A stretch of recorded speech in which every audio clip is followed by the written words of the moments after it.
Vi sfido a un dibattito nel merito della crisi internazionale, nel merito dei rischi per l'approvvigionamento energetico, nel merito di un'Europa che non riesce a recuperare una rilevanza reale, nel merito di come mettere l'economia al riparo in un mondo sempre più caotico, nel merito delle risorse, dove prenderle e dove metterle.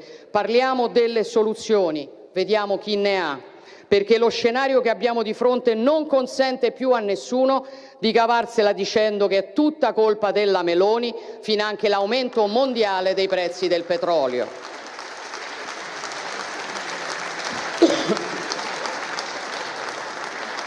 Gli italiani hanno diritto di conoscere le diverse proposte in campo perché, certo, al governo spetta l'onere e l'onore di governare, ma all'opposizione spetterebbe anche di dimostrare di essere in grado di rappresentare un'alternativa di governo. Così dovrebbe funzionare e funziona una moderna democrazia dell'alternanza. A partire chiaramente dalla situazione internazionale che stiamo vivendo e dalla collocazione internazionale dell'Italia. Collocazione che, giova ricordarlo, non ha inventato questo governo, ma è la stessa da circa 80 anni a questa parte. Lo dico per rispondere già prima che vada in scena l'ormai scontato ritornello sulla subalternità della sottoscritta al presidente americano Trump, o quella ancora più scontato dal titolo «La Meloni scelga tra Trump e l'Europa».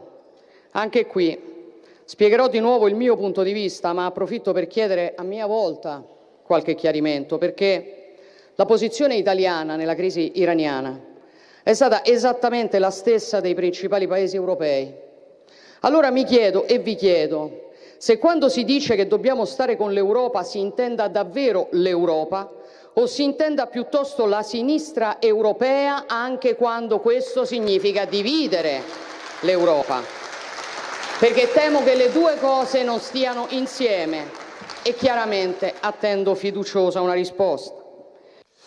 Allora, buonasera, ben ritrovati a Ring, molte cose di cui parlare questa sera nella puntata in contemporanea su Tele4 e TV12. Questo è uno dei passaggi più importanti di quel che ha detto oggi la Presidente del Consiglio al Senato, poi c'è il dibattito, vi farò sentire sia Giuseppe Conte che Elly Schlein tra gli altri, insomma ovviamente discuteremo di questo, di quello che è anche la grande preoccupazione, nonostante quella nottata tra martedì e mercoledì che faceva ben sperare dopo le dichiarazioni mostruose, perché altro non si può definirle, di Donald Trump sulle idee di cancellare una civiltà, quel rischio enorme, tant'è che la stessa Casa Bianca ha dovuto smentire l'intenzione di utilizzare la bomba atomica perché pareva davvero che potesse accadere un po' di tutto. Dopo, come sapete, c'è stata l'inizio di una tregua, dovrebbero esserci queste trattative di 2 settimane, ma in realtà poi Israele ha bombardato il Libano e quindi Teheran, dopo aver riaperto, ha richiuso immediatamente Hormuz. Insomma, ci troviamo in condizioni certamente diverse, un po' in quel che già stavamo raccontando fino a 48 ore fa. Tant'è che questa sera vi faremo vedere non solo tutta una serie di passaggi anche di quel che ha detto Giorgia Meloni su altri temi, ma sempre legati a quello dell'energia, della crisi, dei salari, del lavoro, di tante cose.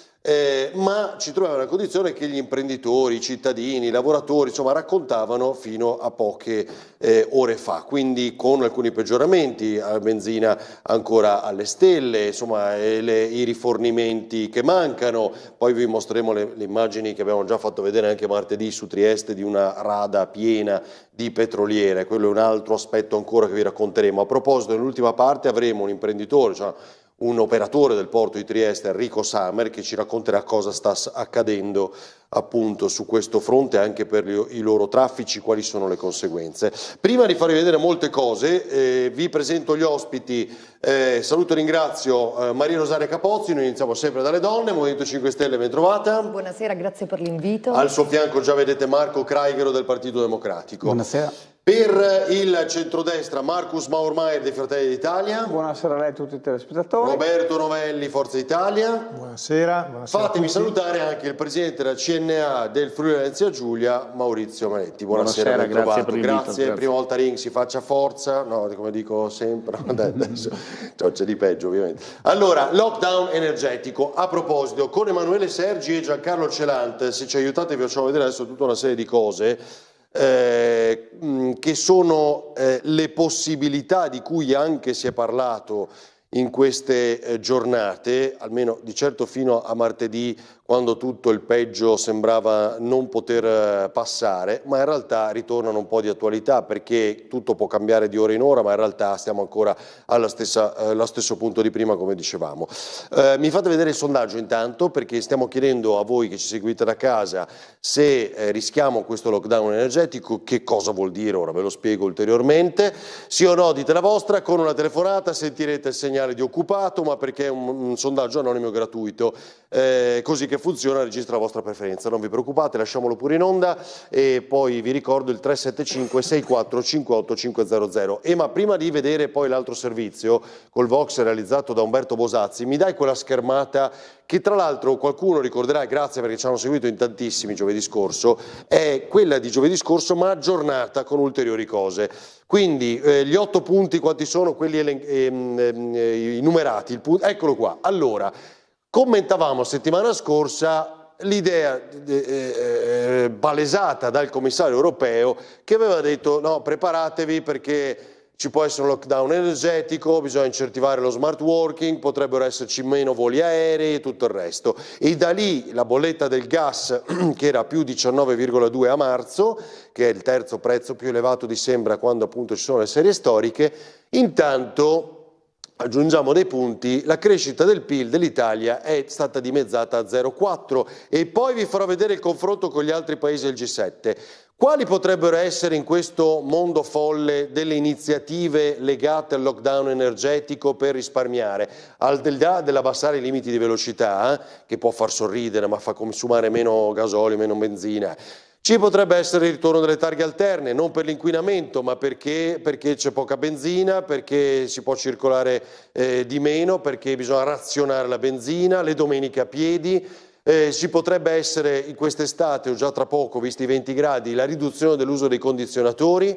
Il rischio, eccolo qua, dei voli a terra in estate, con la cancellazione delle tratte sotto le 3 ore e, come dicevo poco fa, un rifornimento limitato o meglio in più, addirittura uno degli scenari vede persino la richiesta, l'imposizione, come vogliamo definire, della riduzione della produzione per le aziende maggiormente energivore nel nostro paese. Insomma, è uno scenario molto buio e, come sempre diciamo, prima viene il dramma della guerra, coloro che hanno le bombe sulla testa, le vittime, tutto quello che diciamo, ma questa guerra la stiamo vivendo tutti dal punto di vista energetico, come detto, di aumento dei costi. Velocissimo riepilogo, l'altra grafica, vai pure tu Ema, Giancarlo, anzi quella che preferisci, perché ne abbiamo 2 ancora che vi voglio far vedere rapidissimamente. Questa è essenziale, eccolo là, il cherosene per gli aerei cresciuto dall'inizio del conflitto del 96%, il che vuol dire che è raddoppiato. Il carburante per le navi 60%, ne parleremo nell'ultima parte con Enrico Sammer, il diesel più 53%, la benzina più 35%, il GPL più 12%, questi sono tutti i numeri che gli artigiani, gli imprenditori conoscono purtroppo bene. E oggi sentivo un altro costruttore, più 25% nell'acquisto delle materie prime solo nell'ultimo mese. E vai con l'ultima, che è quella che riguarda gli aerei. I famosi aeroporti con le restrizioni, non c'è nei NOTAM, cioè in queste diffusioni di notizie inerenti ai rifornimenti, ecco, diciamo così, dei comunicati delle NOTAM degli aeroporti, non c'è Trieste che aveva parlato con noi anche nei giorni scorsi dicendo tutto a posto, ma c'è Milano, Venezia, Treviso, Bologna, Pescara, Reggio Brindisi, gli aeroporti di Puglia, Genova, Palermo, Torino, ma mi interessa fino a poco perché è uno solo dei fornitori di gasolio, di kerosene, scusate, all'interno degli aeroporti per le compagnie aeree. Ci interessa relativamente, hanno detto se venite qua vi diamo massimo 2000 litri, quindi partite con l'aereo pieno, non pensate di rifornirvi da noi, cioè, ma questa è la schermata che più mi interessa, cioè che Michael O'Leary, Ryanair, dica noi abbiamo carburante fino a metà maggio, con rischio del taglio del 10% dei voli estivi, quindi per le vacanze estive, e un aumento del 4% dei biglietti. Questo voglio proprio vedere, fosse solo il 4%, sarebbe, no, magari, purtroppo. Va bene, allora 375 64 58 500, vi faccio vedere, anzi prima una cosa, come va? Cosa dicono i vostri? Allora, i nostri dicono che sono preoccupatissimi, e sono preoccupatissimi perché ormai viviamo in uno stato perenne di crisi, per cui ce ne sussegue un'altra, per cui abbiamo veramente, si dice che gli artigiani sono resilienti e sono fantastici, ma sono anche stanchi e stufi di essere resilienti, no? Vorrebbero una situazione normale. Oggi un mio associato, ricollegandomi a queste cose, mi ha telefonato per dirmi che una bolletta, lui lavora nel settore delle pietre, per cui un lapideo, è passata da 1.900 euro a 4.800 euro. Per cui si può ben immaginare tutte le aziende energivore che abbiamo, penso alle tinto lavanderie, che sono per quelle che consumano di più. Penso da 1.400? Da 1.900 a 4.800. Cioè più del doppio? Sì. Ecco, per cui puoi immaginare come poi è impossibile. Qui scrivono bloccare il traffico aereo. Esatto, è impossibile scaricarlo sull'utente finale, perché altrimenti. Però le aziende nostre, per quanto riescono a fare l'ammortizzatore, cioè è una cosa complicatissima. Noi facciamo il tifo perché la situazione si normalizza più presto, sperando, perché non abbiamo altra scelta. Qui scrivono spegnere i condizionatori di centri commerciali e ristoranti, scrivono. Adesso arrivano una serie di... Lo so che un rischio di questo genere, che speravamo scongiurato, ripeto, da martedì, ma in realtà chissà... comunque riaperto non significa che va tutto bene immediatamente. No, abbiamo visto come ancora prima di pensare la benzina esplode nel suo prezzo, prima che scenda chissà quanto tempo ci vuole, figuratevi per tutto il resto. Quindi se riapre Hormuz non è che grazie a quello che può passare da quello stretto tutti quei prezzi crollano, quelli che vi avevamo fatto vedere fino ad adesso. Purtroppo il tempo è lungo. Austerity, mi fai vedere il Vox fatto da Umberto Bosazzi a Trieste, vediamo. Austerity, se non vuoi andare a piedi compra l'asino e dagli poca fiada da mangiare. Era il 1973, la crisi energetica costrinse il governo ad adottare una serie di misure straordinarie raggruppate sotto il termine austerity. Domenica senza automobili, poi taglie alterne e via discorrendo. Uno spettro che in questi giorni è stato spesso invocato qualora non si uscisse dalla drammatica situazione internazionale. E benché fra ieri e oggi qualcosa sia cambiato, perlomeno a Trieste c'è chi quell'antico spauracchio ancora teme. La situazione è estremamente seria, per cui credo proprio che arriveremo a delle situazioni di sacrificio. Io ho paura di sì. La targa alterna forse no, ma comunque delle restrizioni sicuramente. Io mi ricordo benissimo il 73, me lo ricordo benissimo. Targa alterne, i cinema chiudevano prima, la televisione finiva alle 10, si ricorda? Sono pessimista, perché prima che le cose tornino come erano prima, ce ne vuole del tempo. Anche fra quelli meno pessimisti qualche dubbio resta, ma qui sta la differenza. Alcuni ritengono che si possano adottare determinate misure senza per forza arrivare a scelte estreme. Penso che è stato un momento così particolare della nostra storia, uno dei tanti, però non penso che si ritorni alle targhe come una volta. La speranza è che si risolva presto, almeno, quello sì. Che insomma qualcosa va avanti, ecco, no? Speriamo proprio di non stare alle austerity come una volta, dai. Ci sono delle alternative alle targhe alterne, sicuramente la politica che sta sopra di noi troverà il sistema per far fronte a questa emergenza. C'è poi chi pensa che da questa situazione usciremo comunque con un nuovo atteggiamento e chi ritiene che tutto ciò possa finalmente indurci a riconsiderare determinati stili di vita.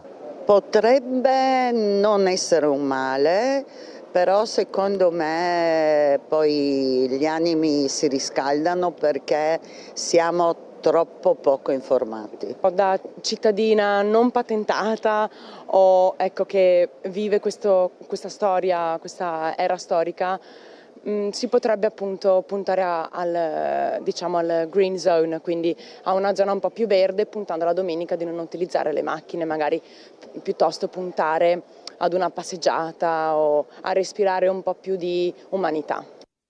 Guardate, chi ha seguito i nostri telegiornali in questi giorni abbiamo avuto ovviamente anche l'idea di andare a sentire agenzie di viaggio, cioè che cosa dicono, come cambia, non solo se vogliamo andare in vacanza e dove, ma che atteggiamento sta cambiando, cioè paura di cancellazione del volo e quindi assicurazione. Questa è una di quelle cose per cui molti di più fanno l'assicurazione. Come fate a ragionare sull'energia se i francesi si prendono il petrolio della Basilicata? Va bene, allora voglio sentirvi tutti rapidamente. Questo è il rischio e partiamo ovviamente anche da quello che ha detto oggi Giorgia Meloni.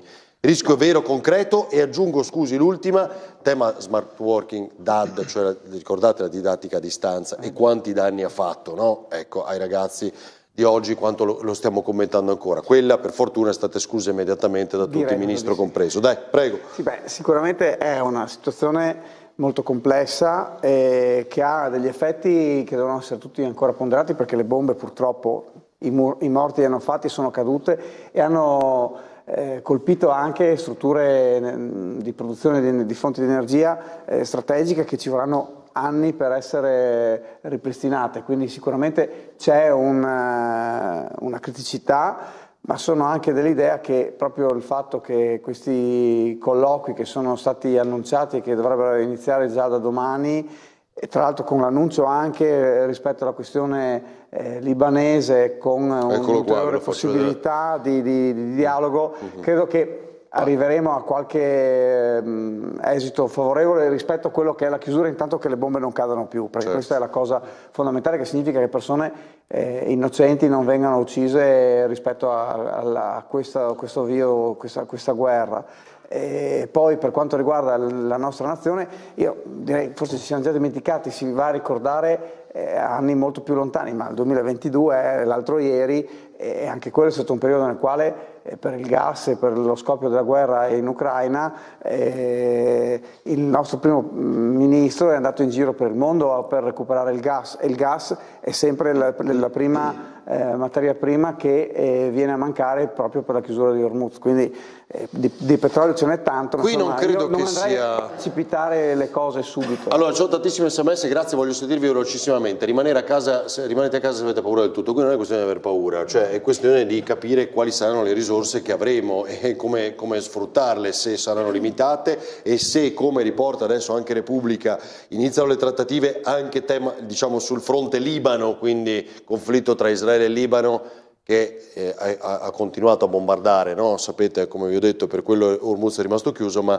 intanto fanno sapere come una prima nave straniera sia passata in queste ultime ore. Vediamo ovviamente se c'è una distensione anche su questo fronte. Dai, Kraigero, cosa volevi dire lei? Sì, noi insomma siamo stati parecchio preoccupati e continuiamo a esserlo, perché nel momento in cui ci sono state quelle frasi folli da parte di Trump, abbiamo visto l'orlo del baratro veramente vicino, poi per fortuna si è arrivati a questa tregua che però risulta essere parecchio precaria, anche perché nel momento in cui si è fermato momentaneamente il conflitto con l'Iran è scoppiato ancora più forte quello sul Libano, che comunque coinvolge la zona del Medio Oriente, e quindi siamo ancora lontani purtroppo dal vedere una risoluzione. Speriamo ovviamente che adesso i colloqui portino ad arrivare a un punto di mediazione che faccia cessare, soprattutto prima ovviamente, come si diceva, le bombe per salvare le vite umane, e che poi ovviamente porti ad avere quelle rassicurazioni anche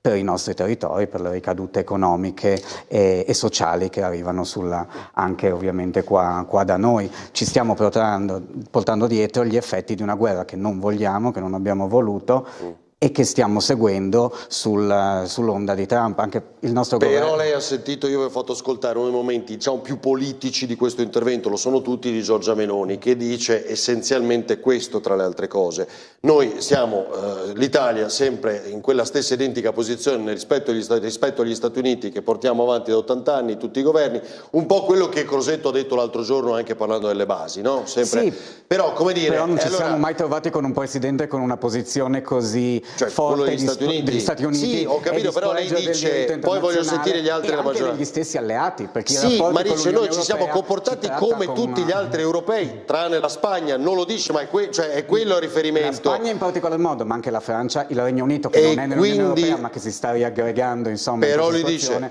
voi dell'opposizione volete che l'Italia si comporti come qualcuno che in realtà divide l'Europa, cioè Sanchez, questo vi dice, no? E che è la polemica che vi ribatte Giorgia Meloni. Sanchez che non ha l'opposizione all'Europa. Ma Sanchez difende l'interesse europeo, secondo me, con la posizione che sta che sta tenendo, perché difende l'interesse dell'Unione Europea, della Spagna e dell'Unione Europea, perché poi quello che manca un po' in questo disegno è anche una posizione coesa effettivamente dell'Unione Europea, che non sta giocando una partita purtroppo da protagonista come invece dovrebbe essere, e quindi anche in questo senso, anche un po' per questi nazionalismi che spingono, e adesso ci saranno anche le importantissime elezioni in Ungheria, quello è un tassello fondamentale all'interno dell'Unione Europea per rilanciare il processo. Centri commerciali e negozi europeo. chiusi la domenica e riscoprire la natura che ci circonda. Qui arriva una serie di proposte per evitare il lockdown o per affrontare il lockdown energetico.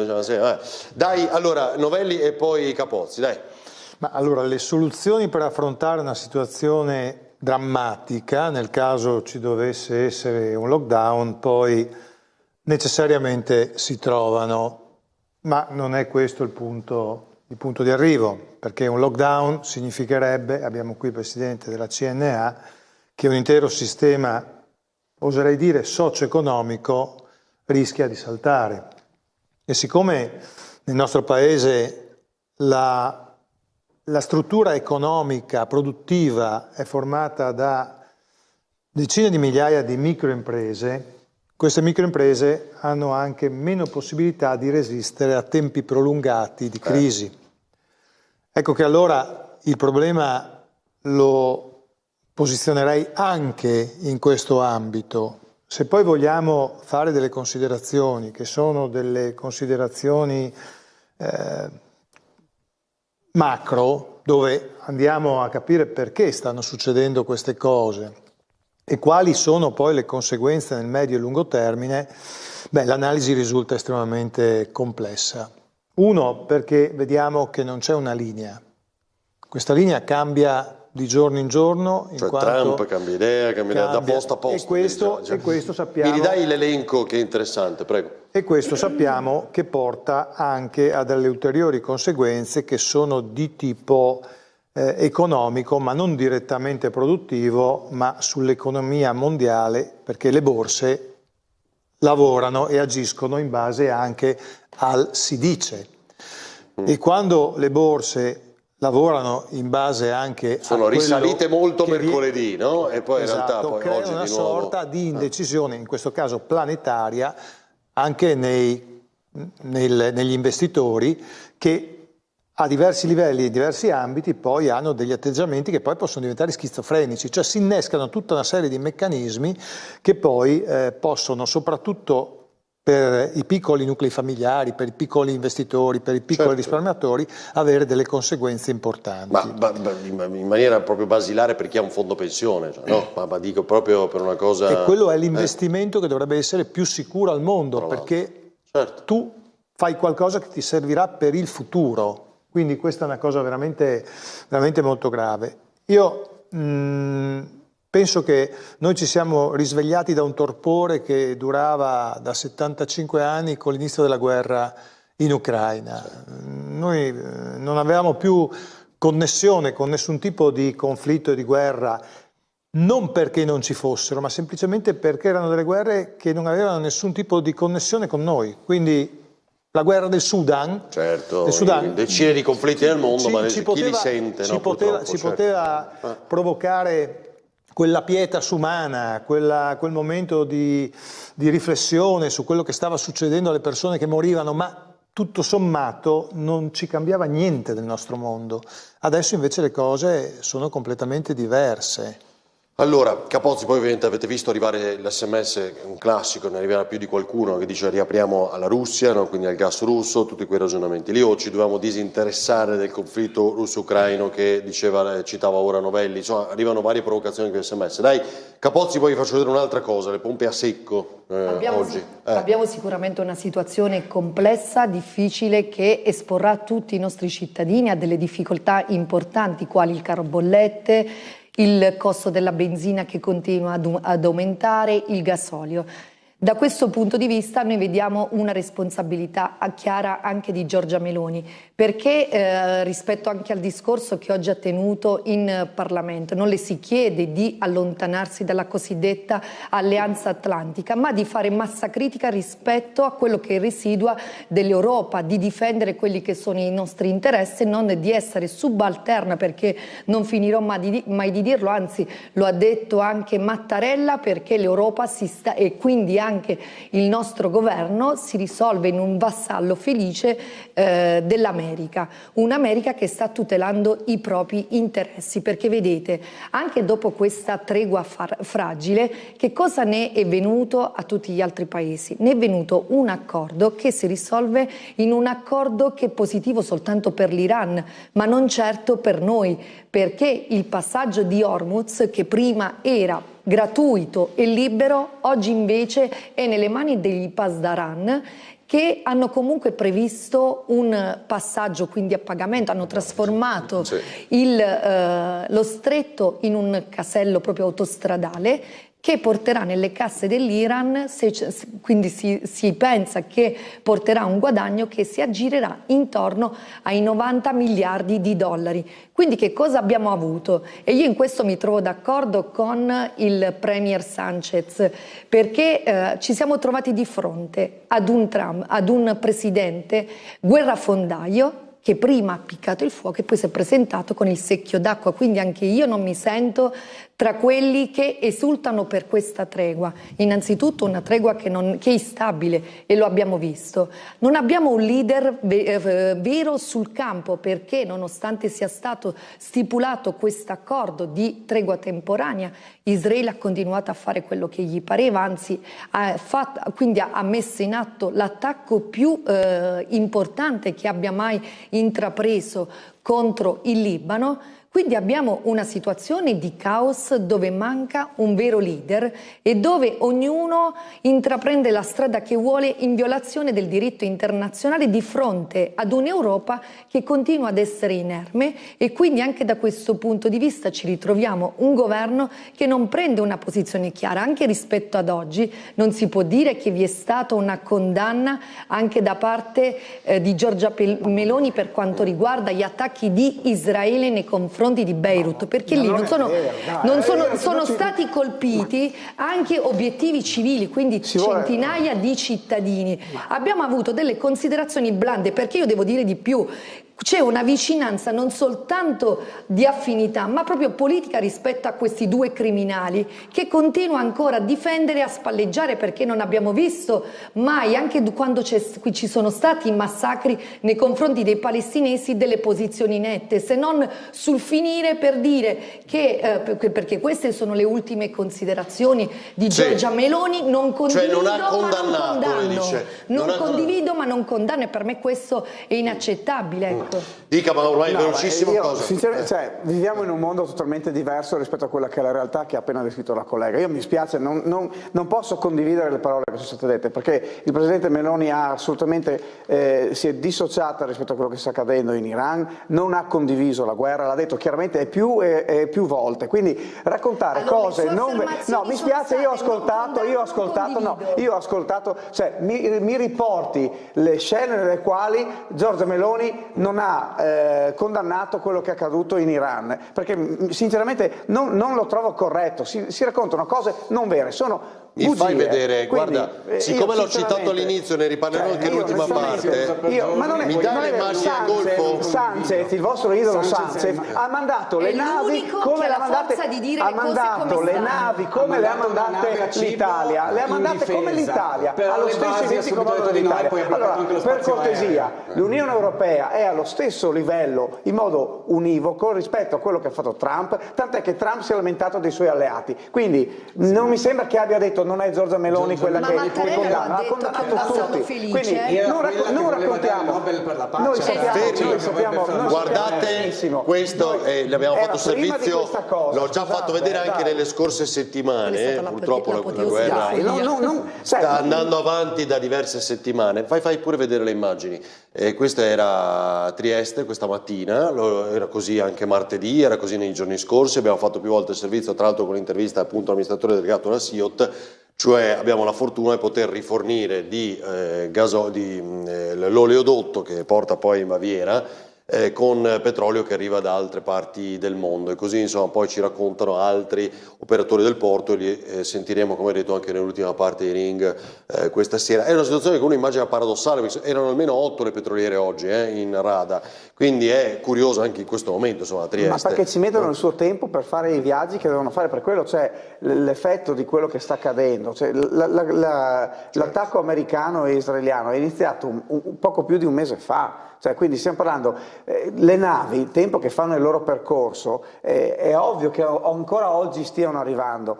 Il vero tema è quello che sarà l'interruzione della fornitura da qui nel medio termine, quindi 1-2 anni, perché ci sarà comunque un riflesso nel tempo e sul quale si dovrà ragionare come intervenire, ed è un tema. Il petrolio che arriva da quel quadrante, per quanto riguarda l'Unione Europea, è contenuto in termini di quantitativi, è maggiore il gas ad esempio, certo. Sul quale sono temi sui quali ci troveremo ad affrontarli di mese in mese. Nel frattempo non dimentichiamo che il governo ha appena introdotto una manovra a 5 miliardi di euro per ridurre i costi delle bollette per le famiglie e per le imprese. Il nostro governo regionale ha già fatto 2 incontri con le imprese, compresa dopo ne parliamo, per cercare di intervenire. Cioè, è ovvio che adesso io non vorrei, attendiamo di capire cosa accade. Il problema però è questo è uno degli scenari, cioè prepararsi alle targhe alterne, domenica a piedi, a niente condizionatori. Ma questo se continua però questo potrebbe accadere comunque perché l'effetto è lungo.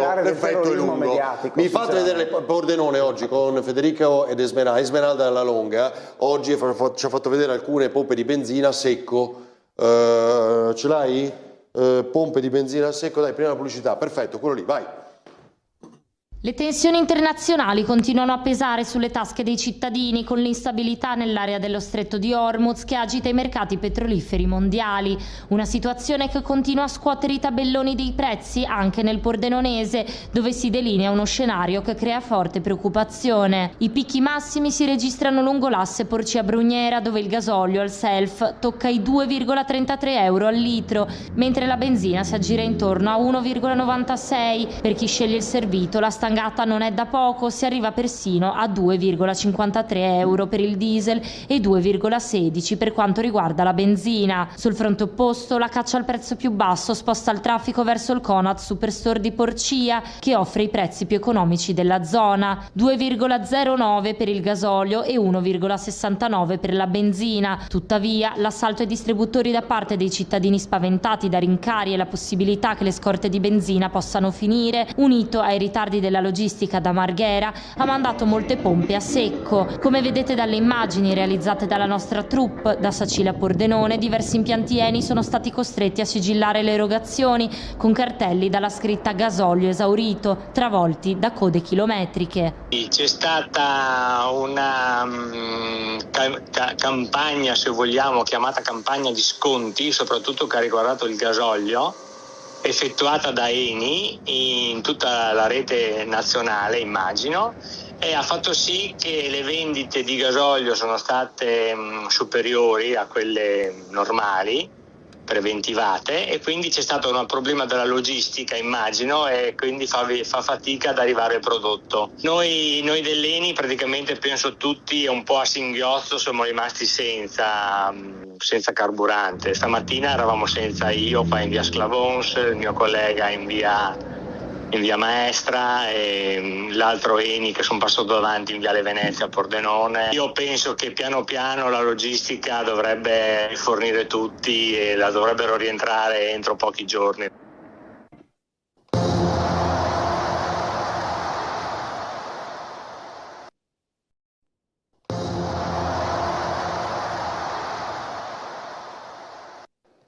Leggo ormai da settimane bizzarre ricostruzioni sulle conseguenze del voto referendario. Si continua a parlare di dimissioni imminenti del governo, di rimpasti, di fase 2, 3, 4, di ripartenza. Alchimie di palazzo di un mondo caro ad altre maggioranze, ad altri partiti, ad altri presidenti del Consiglio. Un mondo distante anni luce da noi, nel quale non intendiamo far ripiombare l'Italia. Non c'è alcuna ripartenza da fare, posto che il governo non si è mai fermato e da giorni lavora, come si è visto, per scongiurare le conseguenze della crisi internazionale e per mettere a terra altri provvedimenti. E non servono nuove linee programmatiche, perché le nostre linee programmatiche sono da sempre scritte nel programma di governo.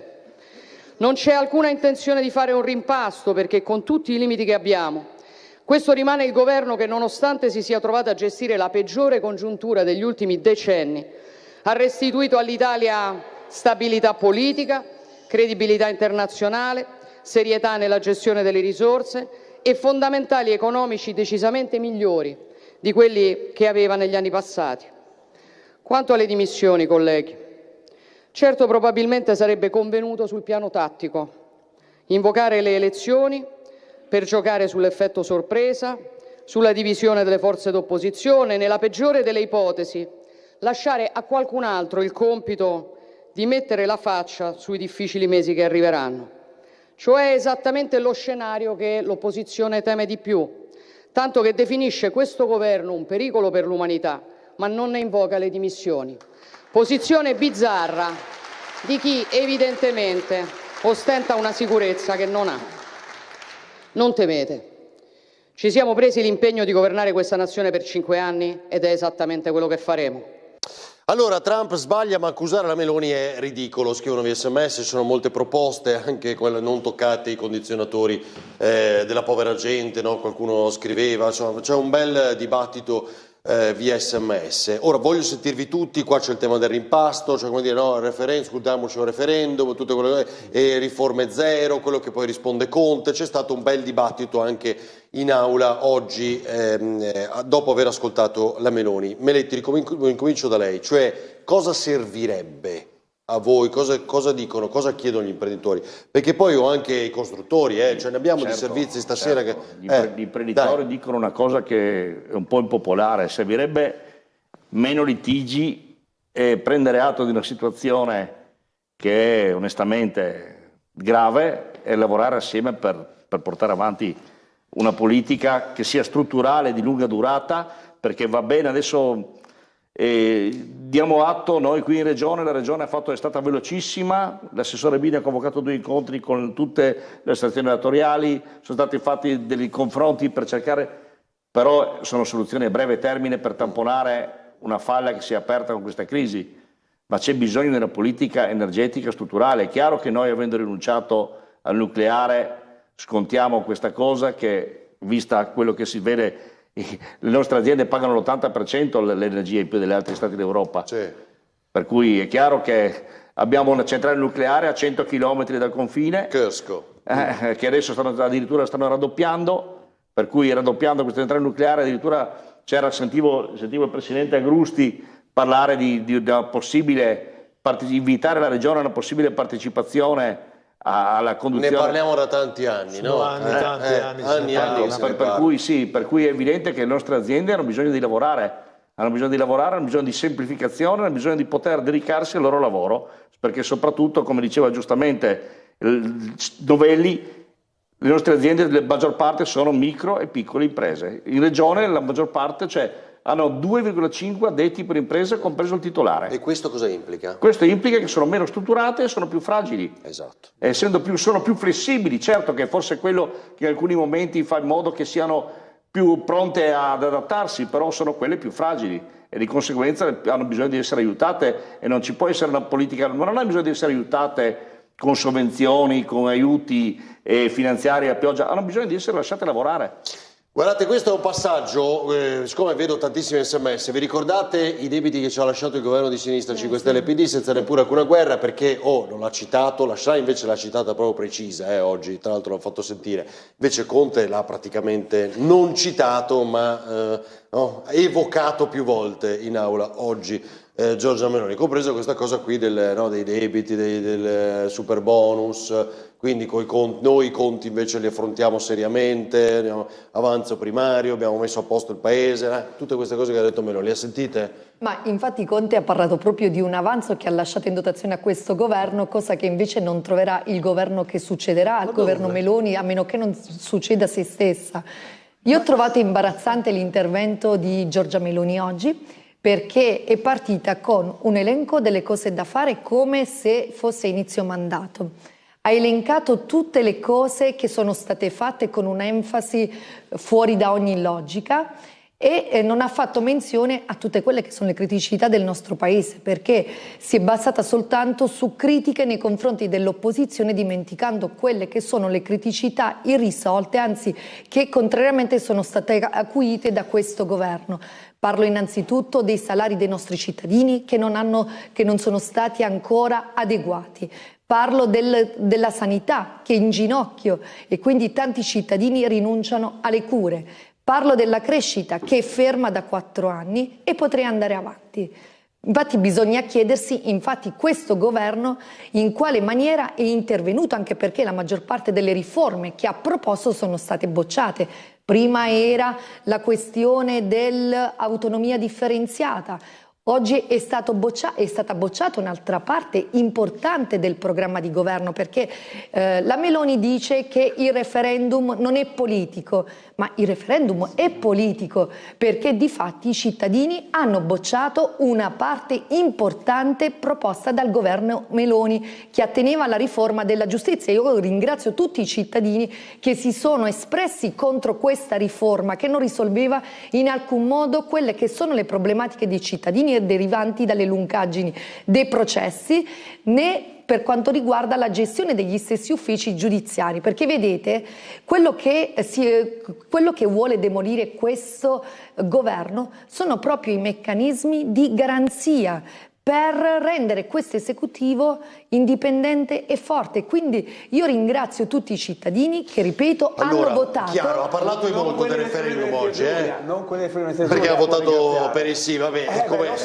può ringraziare quelli a cui è stato tolto il reddito di cittadinanza, giustamente, che sono andati in gran massa a votare perché non è piaciuta quella manovra. Casualmente una regione su tutte, la Campania, dove è stato tolto il reddito di cittadinanza, che era la regione che aveva il maggior numero di cittadini con reddito di cittadinanza, ha votato 75% contro la riforma.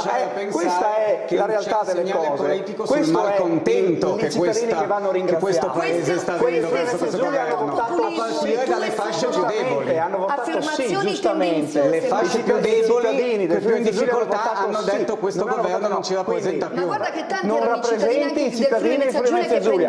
Ringraziamo quelli della Campania e quelli di altre regioni che hanno tolto il reddito di cittadinanza. Fermi, tra le varie ma guarda che sono 3 regioni tra le varie cose, Fermi, che ha devi detto ringraziare anche è che anche la stessa sconfitta poteva schiacciare, o essere uno stimolo al rilancio, l'ha detta diversamente, Fermi, però è più o meno quello che ha detto alla fine Giorgia Meloni. Invece risponde poi Renzi dai banchi dell'opposizione. Guardate, da esperto del fallimento del referendum costituzionale, fa autoironia, dice guardate che comunque ormai un no a un referendum costituzionale è proprio la fine, comunque, cioè non concluderai più niente da adesso in poi, tanto che una delle critiche è stato non aver citato nessuna riforma durante questo intervento, se non quella fiscale. Fino alla fine però, vado fino alla fine, quello era chiaro, no? È chiaro che ognuno mette in luce quello che gli chiaro, dai Novelli poi Kraigero.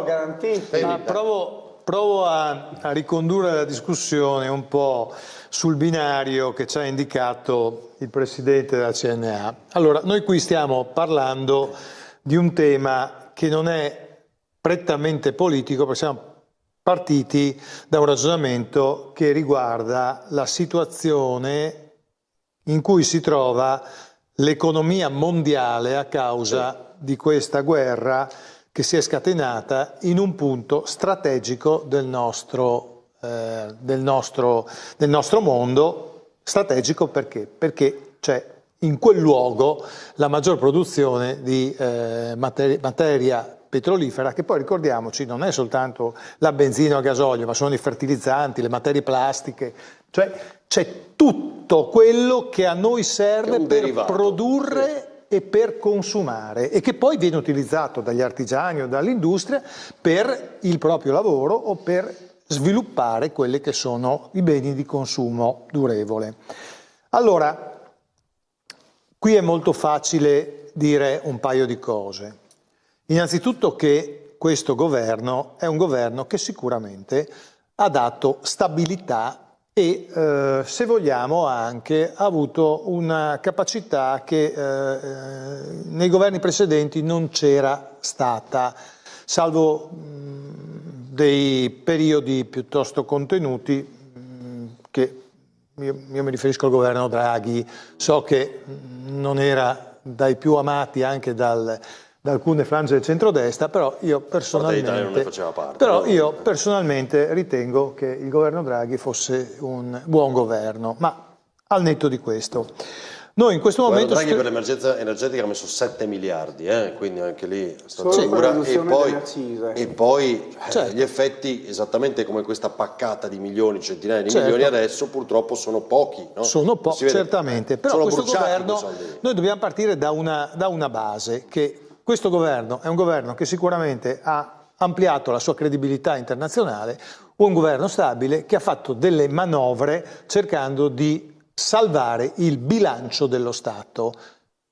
Quindi non ha potuto fare molto di più perché ha puntato in modo pragmatico a mantenere la solidità di quello che è il governo. Allora, questo è un aspetto che non si può scollegare però da ciò che c'è stato prima, perché se è vero che alla fine ognuno di noi è un po' figlio del suo passato, anche questo governo non è figlio, ma in qualche dinamica si riconduce a quello che è successo prima.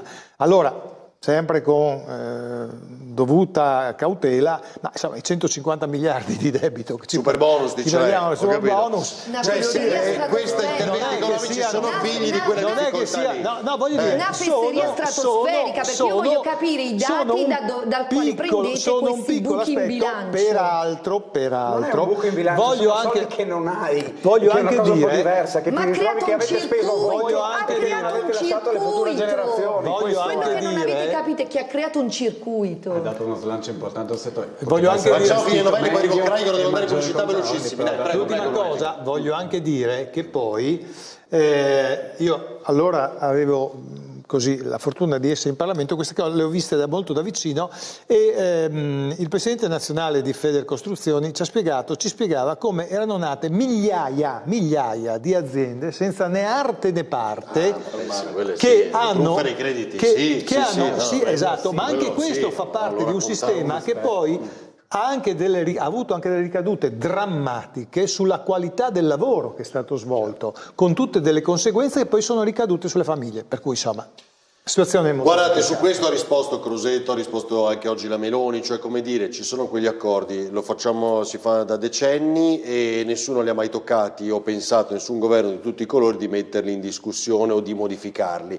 Questa è una proposta, no? Capito? Sì, sull'utilizzo delle basi, allora ci diano il gas, no? Diciamo che non sia un'idea valida, però ci sono degli accordi per quello che hanno fatto gli Stati Uniti nel secondo dopoguerra e tutto il resto. Parliamo del lockdown, ma chi ci crede più, viviamoci la vita, no? Quello senz'altro, però dobbiamo pensare a quali possono essere. Sereni, felici, benissimo, col sorriso sempre, il tema è però c'è anche la benzina che dobbiamo fare, cioè, viviamo felici a piedi, quello senz'altro. Prego, dai. O col monopattino di Emanuele Sergi, però voglio dire, dai, nostro diciamo regista. che oggi la Meloni ha dipinto un paese un po' che non è quello del mondo reale che effettivamente quotidianamente stiamo ormai vivendo. È sembrato uno slancio non è riuscita a cambiare registro da quando ha perso il referendum e da quando ci sono questi scenari di crisi che vanno intensificandosi, ancora non è riuscita a cambiare la sua narrazione e a raccontare quelle che sono le difficoltà, perché veramente è un governo che ha avuto una stabilità politica con una maggioranza importante che non si vedeva da tempo nel nostro paese, e nonostante ciò non è riuscita a fare una riforma che lasci il segno, che resti, che sia stata veramente incisiva. I salari continuano a calare, adesso reali, lo faccio sentire anche sui salari. La produttività, sì. le politiche industriali assenti, la crescita industriale che cala da 3 anni, sono tutti segnali di un paese che sta facendo enormemente fatica e che viene raccontato invece come un paese che si sta riprendendo, quando in realtà poi lo dicono le tasche dei cittadini che effettivamente non è assolutamente così. Pochi istanti di pubblicità, vi faccio sentire anche Meloni sui salari e non solo, tra poco.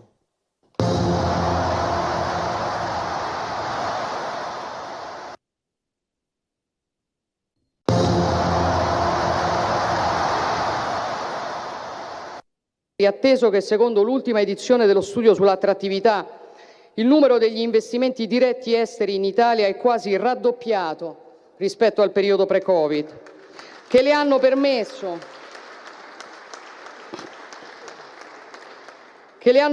nonostante le difficoltà di presentarsi con un'economia solida. Unico paese del G7 a essere tornato in avanzo primario dopo la pandemia già nel 2024, con una crescita post-Covid robusta, il tasso di disoccupazione generale ai minimi storici, il tasso di disoccupazione giovanile al suo livello più basso.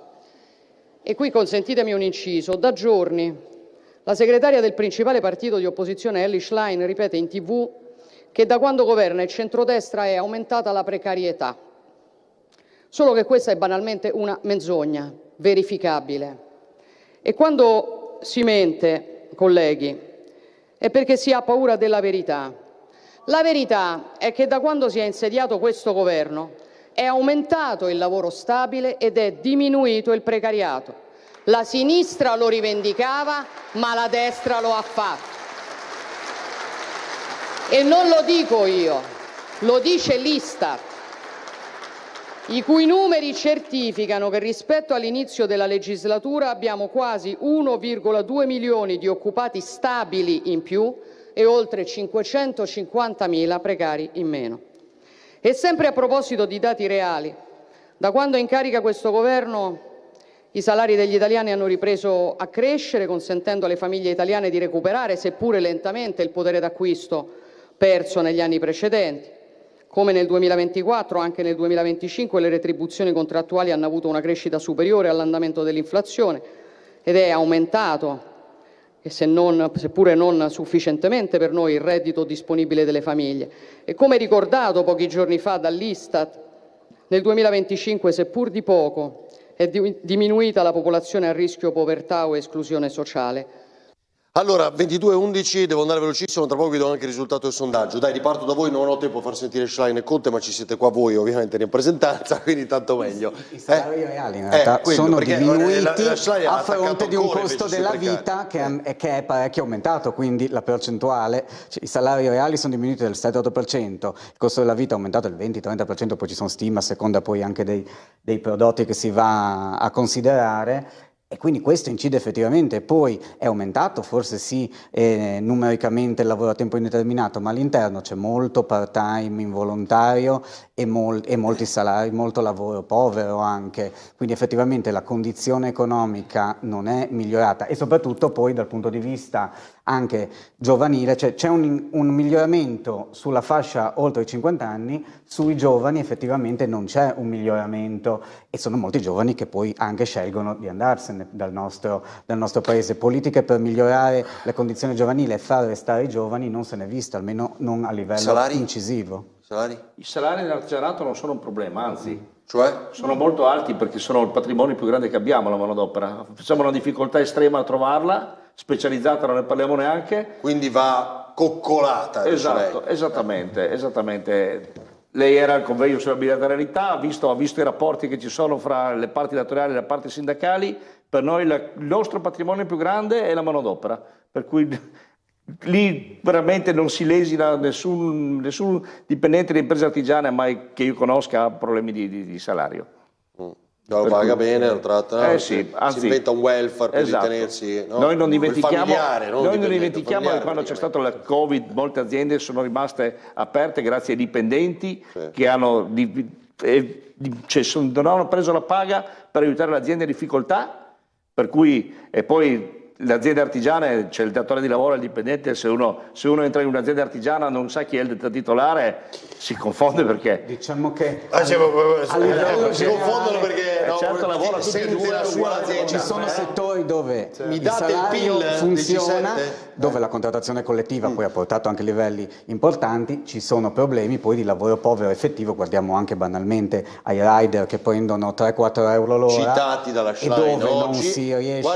Guardi qui, cioè intervenite su questo, non ci approva il salario minimo a 9 euro. Esatto, non lo deve fare la magistratura, sui rider dice la Schlein lo faccia il governo. L'Italia è il paese del G20 che crescerà di meno nel 2026.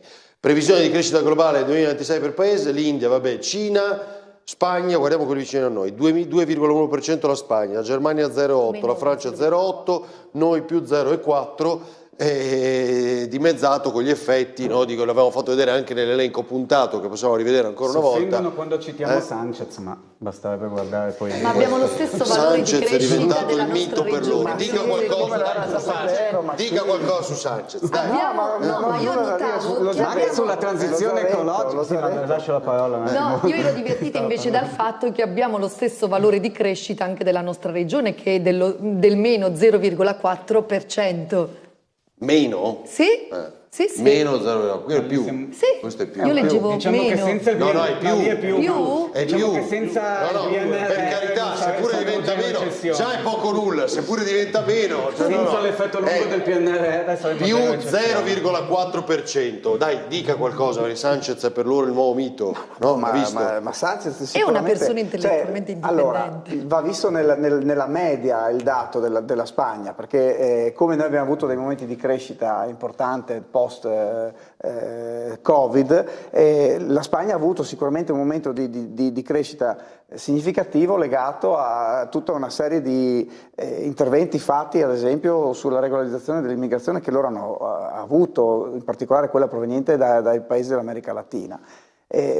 Quindi il confronto andrebbe fatto non solo sul dato singolo, ma nell'insieme. Io ricordo sempre un dato, sapete da quando guida la Spagna Sanchez? C'era Matteo Renzi, Presidente del Consiglio. Sì, erano insieme, no, Presidente? No, penso quando li abbiamo cambiati noi. Esattamente. Quindi, diciamo, io non lo so, però c'è anche il tema della famosa stabilità, no, che dicono può essere... 1.200.000 posti di lavoro in più. Io capisco che questo dia fastidio, che si cerchi di sminuire ogni volta, e con il dato più basso di disoccupazione giovanile nella storia italiana, e che non mi sembra giusto sminuirlo e dire sì, ma non è proprio così. Questi sono i dati che dà l'Istat, cioè questi sono numeri reali, non è che sono numeri inventati da Giorgia Meloni o da qualche altro esponente del governo. Quindi a fronte di questi dati io capisco che dia fastidio, ma la realtà è questa. Sicuramente non tutto è perfetto, ma il governo Meloni in questi anni ha prodotto una maggiore stabilità. Abbiamo lo spread più basso nella storia degli ultimi 30 anni rispetto a quello che è il titolo di Stato tedesco. Questo anche perché il dato di riferimento della Germania vabbè, ma cioè, vi dà fastidio, avete sempre, la raccontate sempre all'incontrario di quella che è la realtà. Il dato è questo, è incontrovertibile, abbiamo lo spread più basso degli ultimi 30 anni. Io mi ricordo 10 anni fa quando avevamo lo spread sopra i 200 punti base e che invocavamo la riduzione. E io credo che gli artigiani, il mondo, cioè queste cose qua le stiano toccando con mano. Quindi adesso a me piace ascoltarvi nel vostro cercare di trovare sempre il sì ma però, ma la realtà è un po' diversa. L'Italia è comunque continuata a crescere e comunque non dimentichiamo ad esempio che questo è il governo che negli ultimi 4 anni ha sottoscritto 3 contratti con i dipendenti del pubblico impiego, in particolare quelli del mondo della scuola. Cioè è la prima volta, non so in quanti anni, che Zangrillo sottoscrive il contratto con i dipendenti della scuola per quanto riguarda tutto il personale, è sottoscritto anche dai sindacati, compresa la CGIL, anticipando addirittura la scadenza del contratto. Allora, vi faccio sentire, che vanno raccontati. Prima abbiamo sentito Trieste con Umberto Bosazzi, qui ancora con Esmeralda, invece Pordenone, cosa dicono di questa tregua, fiducia, rischio di tutti questi possibili interventi per affrontare l'emergenza energetica? Vediamo, sentiamo. Non sono tanto fiduciosa, se devo essere sincera, per come si presentano le cose. E niente, dobbiamo solo attendere e vedere i risvolti, sperando sempre in positivo. È solo una delle diverse voci raccolte nelle scorse ore dalla nostra emittente tra le vie del centro di Pordenone, dove nei cittadini, nonostante lo spiraglio aperto dalla tregua tra gli Stati Uniti e l'Iran, prevale un sentimento di prudenza, se non di un aperto scetticismo. Se da un lato i mercati internazionali hanno reagito con un timido ribasso dei prezzi, la percezione per molti resta negativa. Io non ho nessuna fiducia, i mercati non hanno nessun interesse in questo, hanno bisogno che le cose rimangano così. Presumo di no, nel breve. Poi la situazione è talmente strana e comunque non prevedibile, presumo. Ma penso che continueranno le tensioni e quindi a meno che non ci sia un accordo blindato ci saranno ancora tensioni nei prezzi. Un po' di esperienza mi insegna che quando i prezzi salgono raramente poi scendono. E anche quando ti dicono che vanno giù o cosa, c'è tutta una tecnica loro, giustamente, che la benzina invece se costa 100 continua a costare 100. Tuttavia c'è anche chi resta fiducioso guardando a questa tregua come un primo passo concreto verso un ritorno alla normalità. Credo che prima o poi le cose cambieranno e sono assolutamente fiduciosa che le cose tornino, non dico a una normalità totale perché ci vorrà del tempo, però sicuramente entro qualche mese torneremo. Sono fiducioso sul calare dei prezzi, mi auguro sia non solo della benzina ma in generale un po' del carovita.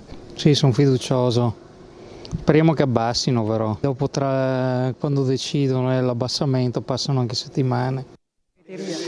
Allora, Iran, rischiamo il lockdown energetico, dite la vostra con le telefonate, tra 2 o 3 minuti diamo l'esito di questo sondaggio, ricordo nell'ultima parte c'è Enrico Sammer, parliamo di Porto.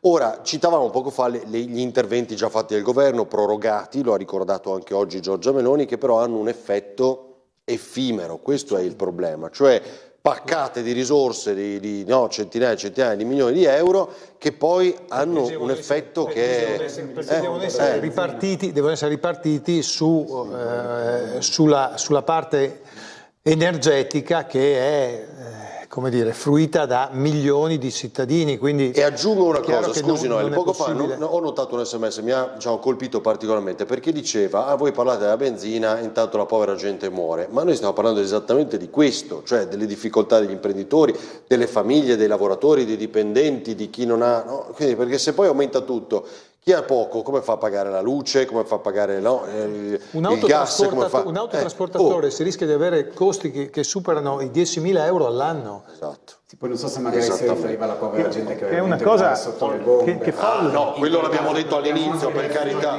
No, è ovvio, quella esattamente. Noi ovviamente qua pensiamo ha fatto bene a di dirlo. Casa Nostra, ma certo, quella è la tragedia principale. Scusa, al volissimo, riusciamo, mi fai vedere Emanuele Sergio Giacomo Celante, crisi del mattone con Omar Costantini, crisi del mattone, ha sentito la responsabile ANCE, perfetto, dai, vediamo. La crisi internazionale in corso si fa sentire anche nell'edilizia, con i costi delle materie prime in crescita vertiginosamente. In Friuli Venezia Giulia sono 10.500 le imprese del settore attive, con quasi 35.000 lavoratori impiegati, pari al 10% del prodotto interno. Per capire l'area che tira abbiamo fatto il punto con la presidente provinciale dell'Associazione Nazionale Costruttori Edili, Angela Martina. Esatto, momentaneamente aumenta il costo, poi è vero che spesso ci sono dei contratti con dei clienti che siano privati o che siano pubblici che hanno un prezzo finale vincolato e quindi in questo momento siamo un po' in difficoltà perché abbiamo costi che aumentano, prezzo che spesso è fisso, che potrà essere rivisto in caso di condizioni particolari, ma è un momento di grande incertezza. Senta, per quanto riguarda invece lo stato di salute delle aziende associate, cosa si può dire? Ma allora, in realtà le aziende arrivano da un buon periodo perché poi è vero che ci lamentiamo sempre, però sono stati anni positivi in cui c'è stato tanto lavoro ed questo è sicuramente positivo perché ha consentito anche alle imprese di patrimonializzarsi e di fare investimenti, questo è fondamentale. Adesso la curva di crescita che era molto elevata naturalmente adesso ha una crescita con una percentuale inferiore.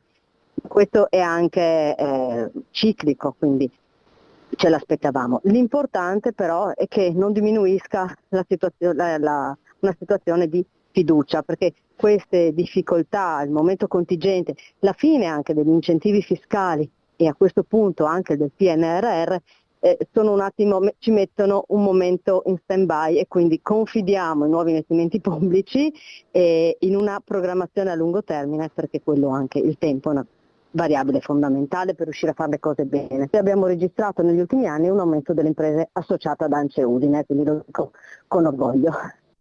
Ecco, vedete, la povera gente è quella bombardata. Dopodiché, ecco, appunto, quanto specificava poco fa Craigo nell'interpretazione di quell'SMS, qualcun altro diceva sono riusciti anche senza utilizzare l'atomica a fare dei danni invece, no, diciamo, con la guerra in Iran, dei danni economici in tutto il mondo. No, c'è un gran dibattito. Allora, avevo interrotto Novelli, c'è un riferimento che arriva sempre alla Slovenia, ma anche lì guardate che intanto razionamento, cioè 50 litri massimo non lo fanno più già da qualche giorno, molti meno vanno alla pompa di benzina perché anche lì il prezzo è esploso. Quindi, no? Fino a quando il sistema gira, ogni governo può fare delle politiche che sono orientate magari in settori diversi, e in questo caso la Slovenia ha sempre fatto una politica con le accise per tenere il prezzo dei carburanti in rapporto all'Italia più basso. Ma adesso naturalmente anche loro sono coinvolti in questo sistema e di conseguenza non ne escono, tant'è che i prezzi della benzina e del gasolio in Slovenia in questo momento sono più cari che non da noi, considerando che abbiamo anche lo sconto carburanti. Quello che io vorrei dire, tempo fa mi ero messo in testa di chiedere al commissario europeo, e non ho ricevuto risposta, l'ho fatto da residente romano allora, da parlamentare, di chiedere di poter attivare un'iniziativa che coinvolgesse tutte le nazioni europee nelle fasce confinarie, per far sì che in quelle fasce confinarie, nei vari confini tra i vari stati, i governi potessero modulare le accise in modo che si evitassero queste trasmigrazioni del pieno da uno stato all'altro, in particolare in certi momenti dell'anno. Io l'ho fatto con tanta buona volontà, ma non mi ha mai risposto. Però mi sembrava una cosa che, ecco, l'Europa potrebbe anche pensare di fare. Guardate, poi ha parlato molto anche di immigrazione, di sicurezza, vedo questo SMS, ne parleremo domani sera forse più su Tele4, diciamo nel ring cittadino. Che dato stava controllando che la incuriosiva? Per dare una risposta rispetto a quel servizio che è andato in onda prima. E la seconda cosa... Delle pompe svuotate. Sì, quelle dell'ENI, uno sconto dell'ENI. Ma perché l'ENI aveva una politica? Chi è il proprietario dell'ENI? È lo Stato, quindi è ovvio che lo Stato ha incentivato, diciamo, lo Stato ha chiesto all'ENI di fare in modo un soccorso ulteriore. Esatto, perché questa è la verità. No, era solo per dirlo che non è che sono mancate le e speriamo che ci sia veramente questo giacimento di 53 miliardi metri cubi del gas, no, che ha trovato dall'ENI nelle scorse ore. Nell'interesse italiano. Scusi, Craigo, velocissimo, devo chiedere poi una cosa sulle riforme.